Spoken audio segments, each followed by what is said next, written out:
Hi guys, আজকে আমি আর আমার দা ভাই ঘুরতে যাচ্ছি। চলো দেখাবো কোথায় যাচ্ছি। ফাইনালি সেখানে চলে এসেছি। আমরা একটা পার্কে এসেছি। এই আমাদের বাড়ির কাছে এই পার্কটা খুব সুন্দর পার্ক। এই পার্কটার নাম মুক্তির পার্ক। এখানে সবাই ঘুরতে আসে, আমরাও আসি মাঝে মাঝে। এই পার্কে এই যে ঘরটা আছে, এটা লোকাল মেটেরিয়াল দিয়ে তৈরি। নিচে স্ট্রাকচার, উপরে ঘর।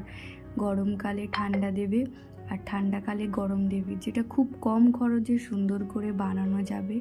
আর ওই দেখা যাচ্ছে যেটা মুক্তির লাইব্রেরি, ওখানে বইও পাওয়া যায়। আর পার্কটা খুব সুন্দর ছবি তোলার জন্য। চারিদিকে গাছ আছে, ফুল আছে, ফুলের সমাহার, যেটা দেখলেই মন ভালো হয়ে যাবে। খুবই সুন্দর লাগে এখানে আসতে। আমিও আগে এসেছি কয়েকবার, কিন্তু এখানে আরেকবার ভাবলাম একটু ঘুরে যাই। খুব সুন্দর লাগছে দেখতে। তো তোমরাও আসবে, এই পার্কটায় ঘুরে যাবে। খুবই সুন্দর দেখতে লাগবে, দারুণ ফটোশ্যুট করা যাবে। আর এখানে কোনো টাকা পয়সা লাগে না, এমনি আসা যায়, ঘোরা যায়, দেখা যায়।